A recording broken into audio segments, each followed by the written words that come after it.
Sem Papas na Língua, com o professor Dionísio da Silva. Oferecimento Dr. Roberto Guida, cardiologista e clínico geral. Cuide da sua saúde. CRM 52494629. Ligue 24309063.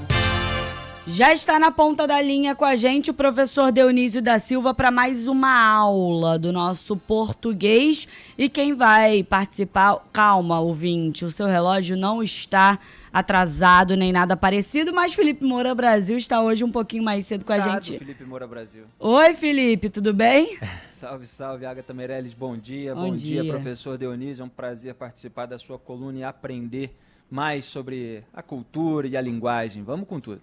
Oi, professor, bom dia, tudo bem? Bom dia, querida Agatha, bom dia, querido Felipe, muito obrigado por antecipar-se, eu gosto muito da sua presença aqui, é sempre instigante a sua observação. Gostou de instigante, Agatha? Gostei, professor, vou usar sempre agora, achei elegante. Professor, e hoje o que a gente vai... Olha, a nossa coluna hoje é muito especial porque ela foi um pedido, né, professor? Gente, eu estou aqui todo emocionado, estou arrepiado, não tem nem porque roupa, é uma pauta sugerida. Pois é uma pauta sugerida pela dona Mercedes. Dona Mercedes, eu a lembro recordo da dona Mercedes por muitos motivos, embora não a conheça, por ser a mãe do Boixá, e porque é a personagem feminina que eu acho que é mais bem construída dos 30 e poucos livros que eu escrevi, que é a Mercedes do Avante Soldados para Trás, publicado também em espanhol, com o título de Adelante Soldados Atrás, ocorre durante a Guerra do Paraguai, quando as forças recuam na retirada da Laguna, enfim, uma palavra puxa a outra. E Agatha e Felipe, eu nasci no dia de Nossa Senhora das Mercês, que é a palavra Mercedes em português. Então eu dedico essa coluna à dona Mercedes, com um grande abraço, uma beijoca na dona Mercedes e, claro, para todos os nossos ouvintes, aquela atenção de sempre. E ela fez um pedido especial, falou que ela queria... na verdade, foi o Rodolfo que pediu para o professor Dionísio explicar. Ela mandou um áudio para ele falando de expressões que ela não escutava mais tanto hoje em dia. Uma delas é o conto do vigário, que muita gente fala, não vou cair no teu conto do vigário. Eu não falo, por exemplo, né? Tem trilha sonora para isso, sugerida pelo nosso chefe de redação, Marcos Lacerda, Samba Enredo da São Clemente de 2020.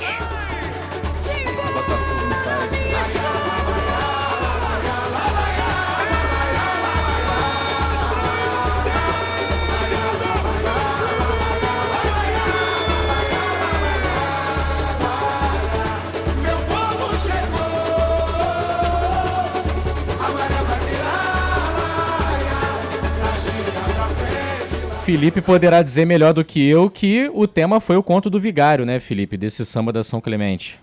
Exatamente, o conto do vigário, é verdade. Eu lembro, eu estava acompanhando o desfile, a São Clemente fez um desfile legal com esse tema e está aí para 2022 para homenagear o Paulo Gustavo, né, o humorista. A gente entrevistou aqui outro dia o Arlindinho Cruz, filho do Arlindo Cruz, que é um dos compositores do samba da São Clemente. São Clemente vem com tudo por aí. Mas o Marcos Lacerda está muito animado, né, Cristiano Pinto? Tá subindo para a Série A e está pedindo até música. Que beleza. E, professor, explica pra gente o conto do vigário.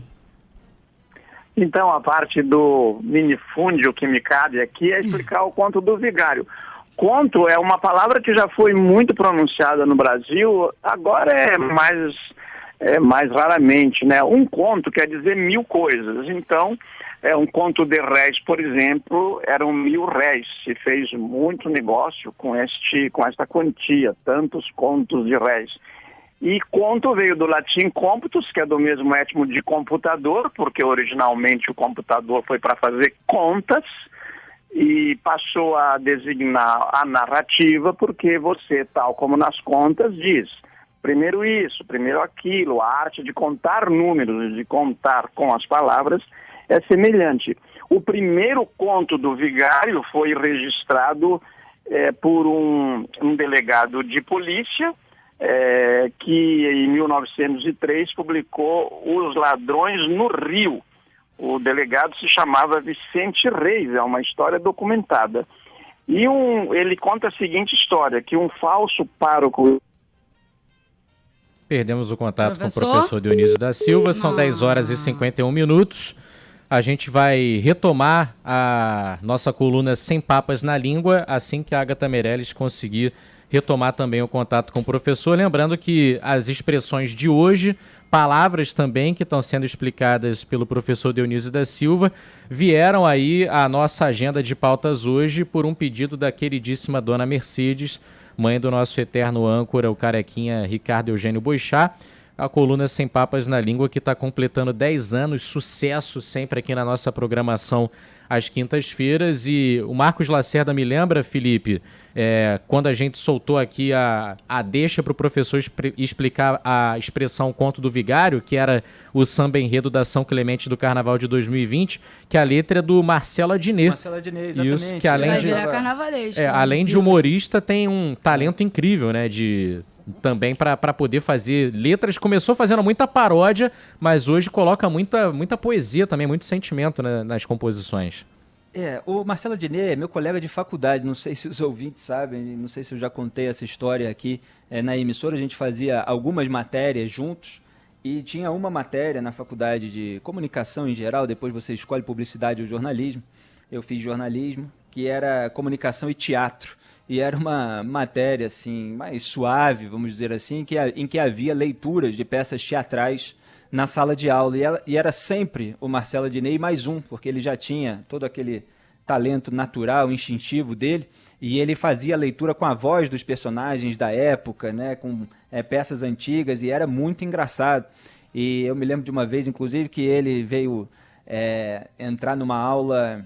que era uma aula de um professor que dava comunicação oral, ensinava a técnica para falar e tal, e ele veio pedir um apagador, assim. Eu sempre na escola, Agatha Meirelles e Cristiano Pim já devem ter passado por essa situação, se eu tinha que entrar numa sala para pedir um apagador emprestado, sabe, quando tá faltando e tal, eu ia todo tímido ali, dá licença, professor e tal, e o Adnet, já completamente desinibido, ele entrava, abria a porta de repente, fazia uma graça, dava um grito imitando o professor, assustava as pessoas. Ele sempre foi muito brincalhão, e eu escrevia crônicas, eu brinco com ele até hoje, que eu brinco, né? Eu ironizo, obviamente, tá? Não é verdade, mas que eu o descobri antes da fama, porque eu chamei ele para gravar em tipo audiobook, né? Algumas crônicas minhas, inclusive a do Carnaval de Salvador, que viralizou por e-mail na época, em 2004, e aí ele gravou, ficou muito divertida essa gravação.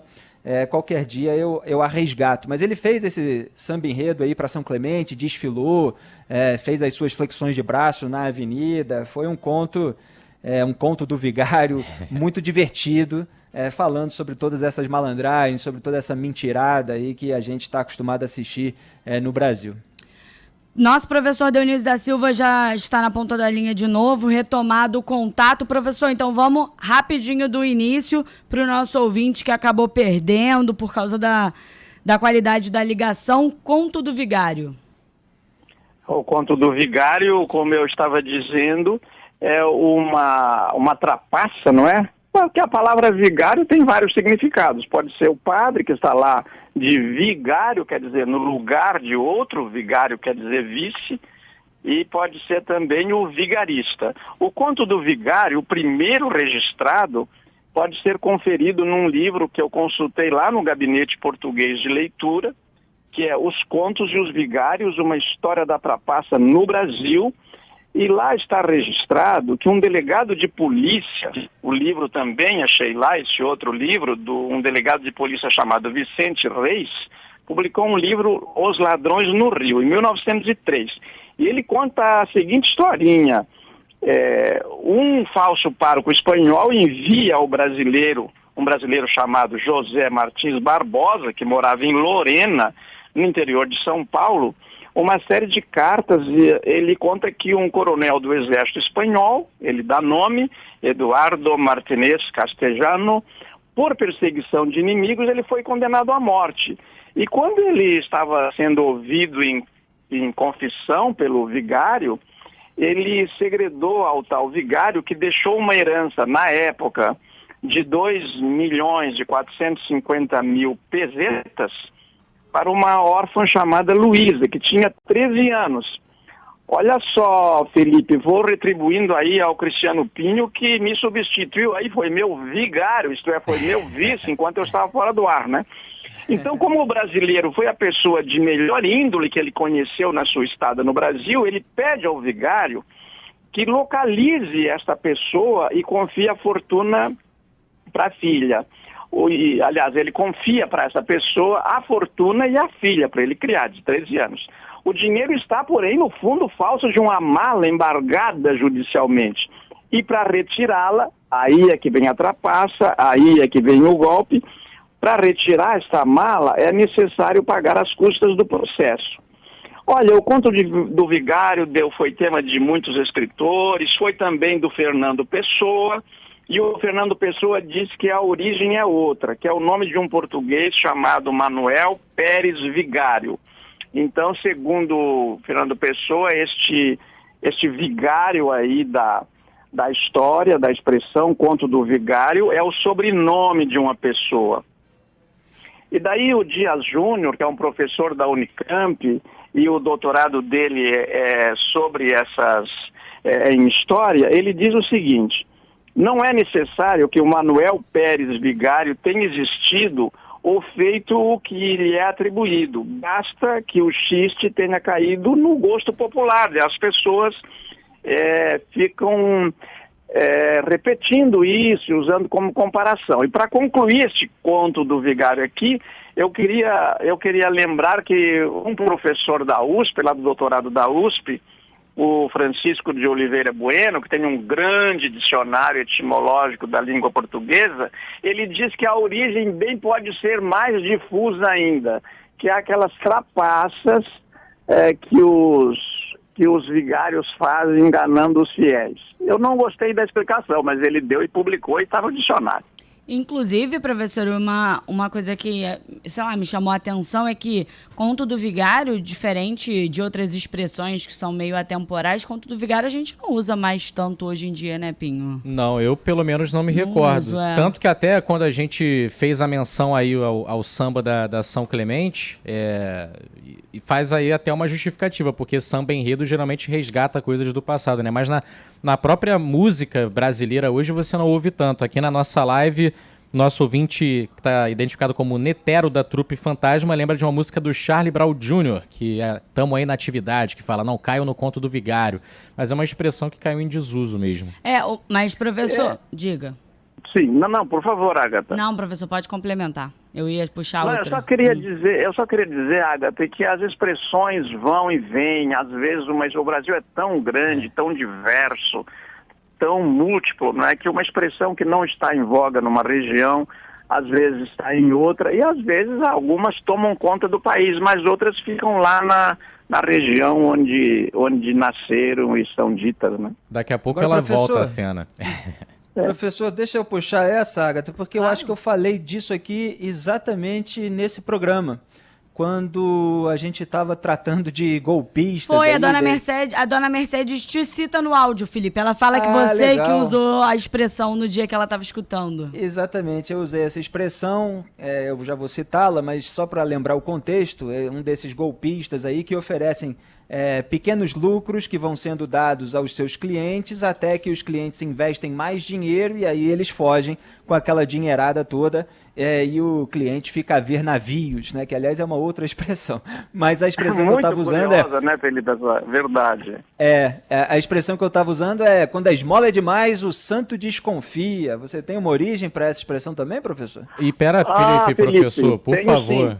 Professor e Felipe, hoje a gente está musical, então separou também, porque além da expressão, o professor vai falar sobre a palavra esmola, que está dentro dessa expressão, e aí a gente lembrou uma que, principalmente nossos ouvintes aí dos anos 90, anos 2000, vão lembrar também, a Giovana Quebian, já está com ela na agulha.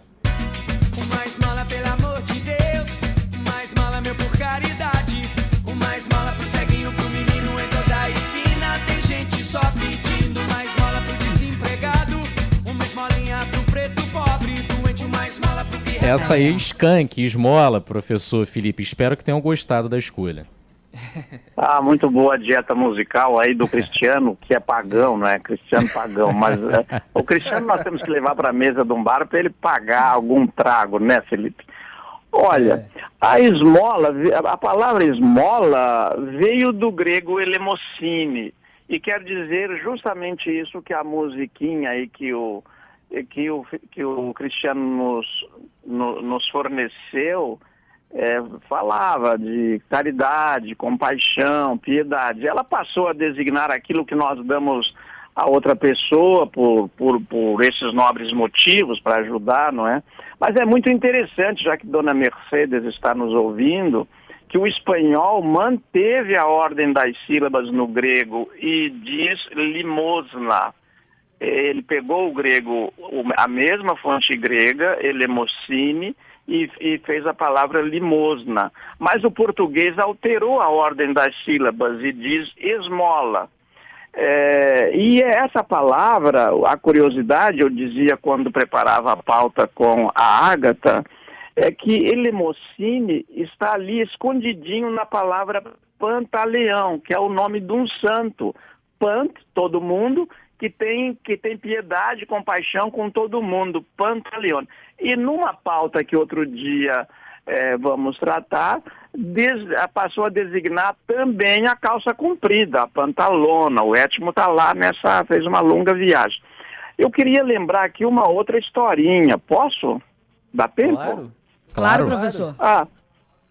Não, é porque realmente dessa historinha eu acho que os ouvintes vão gostar, porque eles gostam mais, não é só da origem, né? O que é as historinhas que vão acontecendo nesta viagem das palavras de outras línguas para o português. O grego era a língua do comércio no século I de nossa era. Os evangelhos estão escritos em grego, originalmente escritos em grego, embora tenham sido falados em aramaico, mas foram e também com certas partes em latim, mas antes de vir para o latim e para o português, foram originalmente escritos em grego. E esmola, no grego, é óbolos. E tem elemosine, que já é o moderno, é o ato de dar esmola, mas aquela esmola, aquele donativo que você dá lá, que vai, depois explicaremos no final disto, que deu a expressão que o Felipe trouxe, quando a esmola é demais o santo desconfia, ele designava esse óbolos uma moedinha pontuda, não era redonda a moeda, era pontuda, em grego, óbolos. E óbolos em grego é espeto, e por isso que dava nome a essa moedinha, porque era uma das 10 divisões da dracma, e então era uma moedinha realmente de pouco valor. E sendo uma coisa muito necessária, o espeto, o óbolos, era também um bem em garantia. Fica aí com esse espeto penhorado.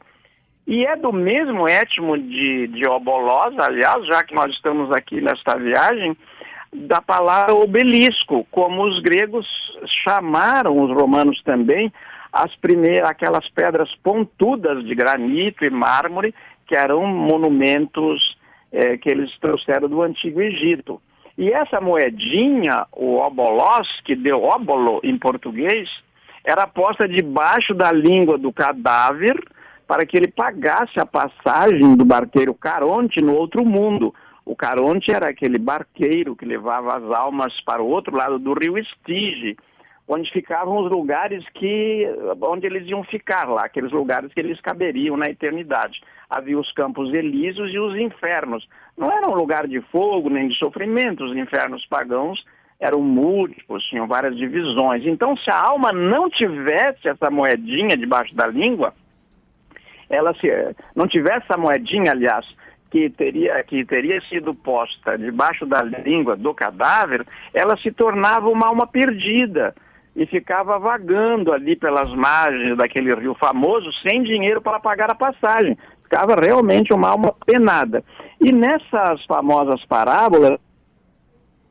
E perdemos de novo o contato com o professor Dionísio da Silva. Na hora do clímax da história, queria saber suspense. O que ia acontecer, para onde que essas almas iam se não chegasse a esmolinha ali para salvá-las, quem sabe, pagar ali a tarifa, o pedágio não sei, no meio do caminho para onde elas estavam indo, mas... Mas, Pinho, teve um ouvinte, voltando para a expressão anterior rapidinho, que resumiu bem o conto do vigário do século XXI, né? Falou que, pai Felipe, disse que o conto do vigário hoje, no nosso popular aqui do Rio de Janeiro, é o famoso caô. Caô, é verdade. Verdade. Saca esse caô pra lá? E tem vários sambas sobre caô, né? Tem o candidato caô. Bezerra, né? E não, essa é do Rapa, né? Candidato caô é do Rapa. E nosso professor Dionísio da Silva já está de volta. Professor, o Pinho tá muito curioso. É Bezerra mesmo. Acho que o Rapa fez uma regravação. O Pinho tá muito curioso, né, professor, Pinho? quero saber para onde iam essas almas penadas, então. Pois é, vamos esperar que o leilão da 5G resulte numa telefonia melhor, né? Porque essa que temos, eu vou te contar, é do Peru. Essa alma penada que não tinha a moedinha para pagar o barqueiro Caronte ficava vagando, perdida ali na margem do rio.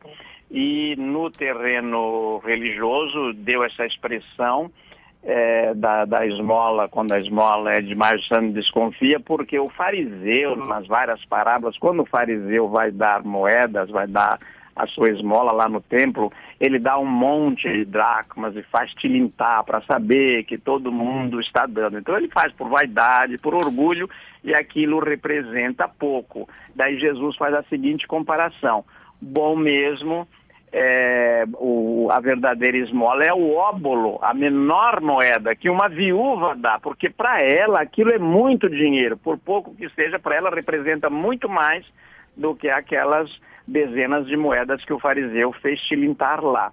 E daí essa expressão, quando a esmola é muito grande, até o santo desconfia, que é uma variante dessa, quando a esmola é demais, o santo desconfia, ela se formou porque, infelizmente, houve um comércio de esmolas ao longo da história das religiões, vendendo-se coisas muito sagradas, isso tem um nome, é simonia, não é? E daí a gente compara aquilo que recebe. Se você recebe pouco de quem tem muito, para ele não significou nada. Então não é uma compaixão tão grande, uma coisa tão boa, como aquele que, tendo muito pouco, ele deu pouco também, mas para ele é muito, para ele representa muito. Esse é o sentido. E se alguém foi lá dar uma grande esmola para um santo, viu, Felipe? Aí que vem o cerne da explicação, é porque ele quer algum favor da igreja. Então até o vigário fica desconfiado, o povo fica desconfiado e até o santo. Tem umas caricaturas incríveis sobre isso na internet, a gente acha, né? O santo assim com o olho comprido para cima do cara que está dando a esmola, né? Eu sou uma pessoa desconfiada, então assim, eu desconfio Precisa de nem ser demais não a esmola, precisa nem ser muita esmola, professor. Qualquer 5 centavos eu tô assim, mas tá me dando isso por quê? O que você vai querer em troca? Eu sempre Ofereceu pode passar na minha frente aqui na fila do mercado. A Agatha já fala, por quê? Por que você quer que eu passe na sua frente? É desconfiada, mas vive pedindo um pix, né, Cristiano Pires? Não, mas se estiver disponível, gente, se estiver sobrando com vocês, pode transferir. Ô, Agatha, você sabe que personagens, amigos, sobretudo, os mais próximos, são personagens para mim, né? Eu tenho um personagem no meu romance Stefan Zweig Deve Morrer, que se chama Jeremias o Desconfiado. Ele desconfia de tudo, de tudo. E desconfiança é uma coisa saudável, porque daí você vai pesquisar, ver o que é mesmo o sentimento daquela pessoa, a intenção, aquilo que ela fez, né? Isso me lembra até uma outra expressão que pode ser tema para uma próxima edição aqui do Sem Papas na Língua, que é um olho no padre e o outro na missa, né? Que é uma que a gente usa também para falar de pessoas desconfiadas. Direto. Quando você... o Agatha, você já vai se despedir de mim, mas eu queria dizer assim, quando você está no meio de moças bonitas, você tem um olho numa moça e na outra também, não é? É verdade. Aliás, fala, Felipe. Não, só completar, porque muitas vezes eu já escrevi e meus leitores sabem sobre as diferenças entre o bolsonarismo e o conservadorismo, que o bolsonarismo finge representar, mas não tem nada a ver com essa tradição de pensamento, e o ceticismo, que de certa forma, a desconfiança da qual a gente está falando aqui, é um elemento bastante presente na tradição do pensamento conservador, mas ainda na obra do Michael Oakeshott, né, que é um dos luminares aí dessa tradição.